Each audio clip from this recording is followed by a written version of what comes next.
ముందుగా ఎన్టీఆర్ సంఘ సభ్యులకి హింట్ చేసేవారు. నేను కూడా రాజకీయాల్లోకి వద్దామని ఆలోచనలో ఉన్నానని హింట్ చేసేవారు, కానీ ఎప్పుడు వస్తారు ఏమిటని చెప్పేవారు కాదు. కానీ తెలుగువారి ఆత్మగౌరవం దెబ్బతిని మదరాసులుగా పిలువబడుతూ ఏకఛత్రాధిపత్యంగా ఏలుతున్న కాంగ్రెస్ పార్టీ దుశ్చీతి వల్ల వాళ్ళ రాష్ట్రం దెబ్బతింటుంది, తెలుగువారి ఆత్మగౌరవం దెబ్బతింటుందన్న భావంలో మరి 82 మార్చి 29వ తారీఖున ఆదర్శ నగర్ హైదరాబాద్ క్వార్టర్స్లో ప్రకటన చేసినప్పుడు కొద్ది మందితో మొదలైంది, కొన్ని వేల మందికి పోగైంది. ఆ రోజున పెద్ద పెద్ద వాళ్ళు ఎవరో పార్టీకి అండదండలు అందించాలి. పారిశ్రామికవేత్తలు కానీ పెద్ద పెద్ద భూస్వాములు కానీ ఎవరూ లేరు. సామాన్య కార్యకర్తలే రామారావు గారికి అండగా నిలబడ్డారు. సామాన్య రైతు కూలీలు కానీ, డ్రైవర్లు కానీ, ఆటో వాళ్ళు కానీ, రిక్షా వాళ్ళు కానీ వీళ్ళంతా సపోర్ట్ చేశారు. ఆ రోజున పాత డొక్కు చైతన్య రథంతో కార్యక్రమం మొదలైంది. హరికృష్ణ గారి సారథ్యంలో పాత డొక్కు. ఆయన ఎవరైనా పేదవాడు వచ్చి అంబలిస్తే తాగేవాడు. పెద్దవాడు ఇచ్చాడా, విషం ఇచ్చాడా, ఏమిచ్చాడో చూసుకున్నారు కదా. అభిమానంగా ఎవరు ఏం తెచ్చిచ్చినా స్వీకరించేసి పాదయాత్ర చేశారు. 7 నెలల పాటు నిరంతరాయంగా మండు టెండల్లో తుఫాన్లో కూడా ఆపకుండా ప్రయాణాలు చేశారు. ఆయన అధికారంలో రావడానికి కష్టపడ్డారు. ఆ రోజున చాలామంది అన్నారు కమ్యూనిస్టులు సహకారం కావాలి, వారు లేకపోతే మనం పరిపాలన చేయలేము అని పెద్ద పెద్దలు చెప్పినా కూడా ఆ రోజున కమ్యూనిస్టు ఉద్యమకారులు వేరే రకంగా ఆలోచించడంలో వారు లేకుండానే ఏకంగా అన్ని సీట్లు కూడా పోటీ చేసి విజయం సాధించిన విషయం మీకు తెలుసు. వచ్చిన తర్వాత కూడా కాంగ్రెస్ పార్టీ ఆయన వదల్లా. చలనచిత్ర నటుడుగా మీకు తెలుసు. అనేక ఉన్నత స్థితిలో నుంచి టాప్ మూవీస్ ఆఖరి రోజుల్లో ఆయన షష్టిపూర్తి జరిగే నాటికి టాప్ మూవీస్ అన్నీ కూడా ఆయనయ్యాయి. ఎక్కడ కూడా 300 రోజులు 200 రోజులు ఆడాయి చలనచిత్రాలన్నీ కూడా. బొబ్బిలిపులి, కొండవీటి సింహం, జస్టిస్ చౌదరి లాంటి సినిమాలు, వేటగాడు లాంటి సినిమాలు భారీగా నడిచే రోజుల్లో ఆయన రాజకీయాల్లోకి వచ్చారు. ఆ రోజున టాప్ 100 మందిలో ఒక్కడే టాప్ లెవెల్లో ఉండేది. అలాంటి వ్యక్తి రాజకీయాల్లోకి వచ్చి నీతివంతమైన పరిపాలన ఆదించడం కోసం ముందుకు వచ్చారు. ఎదుర్కొన్నారు, సమస్యలు ఎదుర్కొన్నారు. నాదెండ్ల భాస్కరరావు సెకండ్ నడ్డు పెట్టి ఏ విధంగా దెబ్బతీశారో మనం చూసాం. దానికి కారణాలు మనకు తెలుసు. ఆయన అత్యుత్సాహం. మేము చిన్న సంఘటన చెబుతా, భాస్కరరావు ఉదంతానికి చెబుతున్నా. మేమందరం అన్నగారి దగ్గరికి వెళ్ళాం. అధికారులు ఉద్యమంలోకి వెళ్తూ ఉన్నారు. ఉద్యమంలోకి వెళ్తున్నప్పుడు వారు చెప్పారు, వారు కొంత జీతాలు పెంచమంటున్నారు, వారు కొన్ని కోరికలు కోరుతున్నారు, తీరుద్దామని చెబితే అక్కడ ఆయన అన్నమాట ఏంటంటే భాస్కరరావు గారు ఆర్థిక శాఖ మంత్రిగా కుదరదు, అవధన్నగారు ఇది ఖచ్చితంగా మనం దెబ్బతిన్నాం, కుదరదని చెప్పారు. అయిన తర్వాత ఆయన బయలుదేరారు. ఆయన వెనకమాల మేము బయలుదేరాం. 2 ఛానల్స్ మధ్య వెళ్తున్నప్పుడు అధికారులు వచ్చారు. అధికారులు వచ్చి అడిగినప్పుడు ఆయన చెప్పింది ఏంటంటే, మూర్ఖుడయ్యా, వింటం లేదా, నేను చెప్పాను ఇవ్వద్దామని అన్నాడు. ఇవ్వమని చెప్పింది రామారావు గారు, ఇవ్వద్దని చెప్పింది భాస్కరరావు గారు.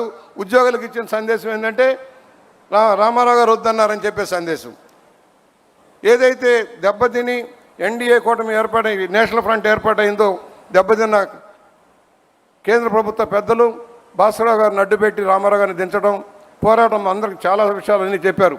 ఏ విధంగా పోరాటం జరిగింది, ఆ పోరాట నిర్వహణలో చంద్రబాబు గారి పాత్ర ఏంటి, మనం అందరినీ కూడగట్టి ఏ విధంగా నడిపారు. నెల రోజుల్లో భారతదేశంలో తిరిగి ఇందిరాగాంధీని జయించి అధికారంలోకి వచ్చిన ఏకైక నాయకుడు నందమూరి తారక రామారావు గారు. అలాంటి వ్యక్తి చలనచిత్రాల్లో మౌటం లేని మహారాజా కాదు, రాజకీయాల్లో కూడా నీతివంతమైన పరిపాలన అందించడం కోసం కృషి చేశారు. ఇవాళ మీరు జగన్మోహన్ రెడ్డిని చూస్తున్నారు. ఆయన తండ్రి నిర్వాహకం కూడా మీకు తెలియాల్సిన అవసరం ఉంది.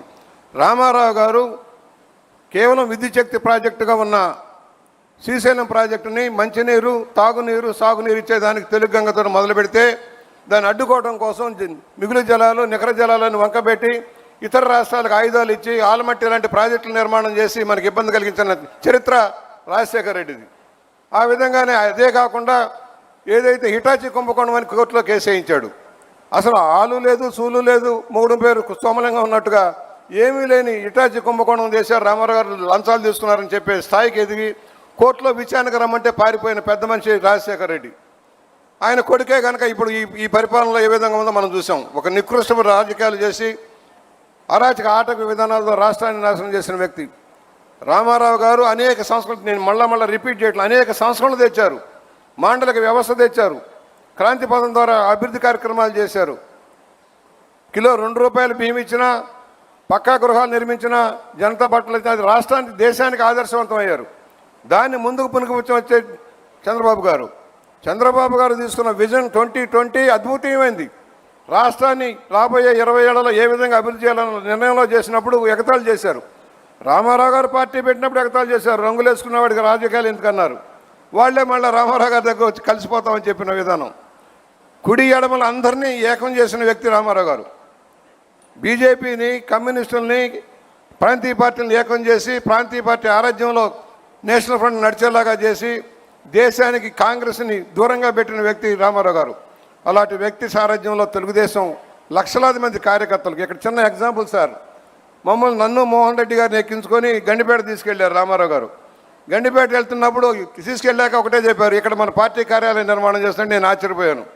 అన్నగారు ఇక్కడికి ఎవరు వస్తారు సార్ ఇంత దూరం అంటే, కాదు మన జాతీయ రాజకీయాల్లోని కొత్త తరాన్ని తయారు చేయాలి, కొత్త నాయకత్వాన్ని తయారు చేయాలి, దానికి ఇదే అనువైంది, నేను కూడా ఇక్కడే ఆశ్రమం కట్టుకుంటానని చెప్పి కార్యక్రమం మొదలుపెడితే, అదే మీ సారథ్యంలో, చంద్రబాబు గారి సారథ్యంలో వేలాది మందికి శిక్షణ ఇచ్చి ఇంతమంది గొప్ప నాయకులను తయారు చేసిన శక్తి గండిపేట కుటీరానికి, గండిపేట పార్టీ కార్యాలయానికి వచ్చింది.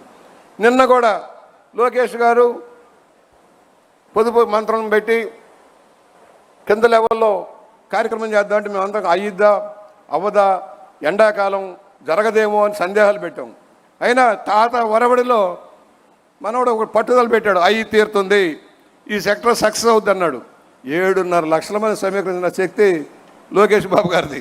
అంటే మా పోటీ వాళ్ళకు కూడా మేము పరుగులు తీయబోతున్నాం సార్, బాబు గారు మా మనవడు మమ్మల్ని పరుగులు తీస్తున్నాడు సార్, కొంచెం రక్షించండి, ఆయన స్పీడ్ మేము అందుకోలేకపోతున్నాం, టెక్నాలజీ నేర్చుకోమంటా ఉన్నాడు, మేము టెక్నాలజీ నేర్చుకోవాల్సిన పరిస్థితి వచ్చాం. 7 ఏళ్లలో మార్పు చూస్తున్నాం సార్. మీ కొడుకు కాదు, రాష్ట్రానికి దిక్సూసే కాదు, దేశానికి దిక్సూసిగా మారే రోజులు వస్తూ ఉన్నాయి. Knowledge gain.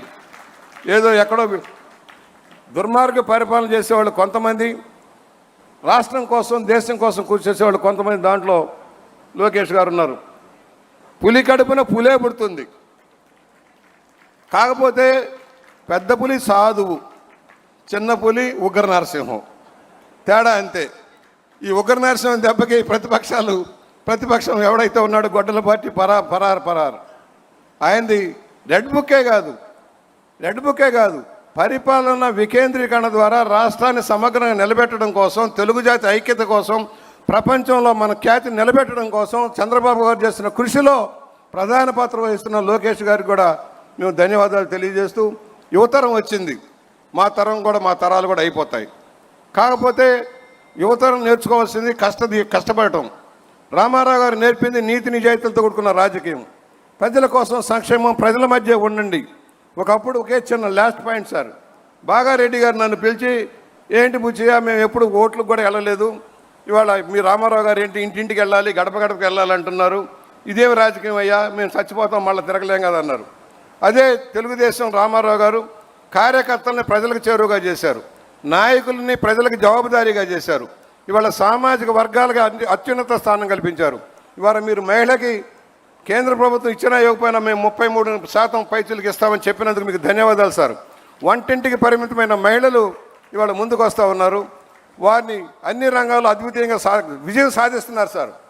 పురుషులు స్త్రీలు కలిసి ప్రయాణం చేస్తే ఏది సాధ్యమో మీరు నిరూపిస్తూ ఉన్నారు. దానికి చివరిగా ఒకటే, మేము నిన్ననే అడిగా, అయ్యా మేము కాఫీ టిఫిన్లు చేయడమే నేర్చుకున్నాం, రేపు రాబోయేలో వంట కూడా నేర్చుకోవాల్సిన అవసరం ఉంది, ఇదివరకు అమ్మాయిలే వంట చేశారు, ఇప్పుడు మేము కూడా వంట చేస్తామని చెప్పాము. ఆ విధంగా మాకు కూడా తరఫేదేమని కోరుకుంటూ మరొకసారి ఇంత విజయవంతమైన మహానాడుని, ఎన్ని మహానాడులు సార్, మీ కష్టం మీ వృధా పోలేదు. ఇవాళ కార్యకర్తలకు మనోధైర్యం, నాయకులకు మనోధైర్యం, చంద్రబాబు గారు ఉన్నారు, దానికి వారసత్వంగా లోకేష్ గారు వస్తూ ఉన్నారు, ఎంతైనా మళ్ళా రాష్ట్రాన్ని ముందుకు తీసుకువెళ్తారనే ఒక ఆలోచన విధానాన్ని కల్పించిన మీ అందరికీ ధన్యవాదాలు తెలియజేస్తూ, రామారావు గారికి భారతరత్నమని ప్రకటించినందుకు రేపు కేంద్రం మీద ఒత్తిడి తెచ్చి ఇప్పించండి.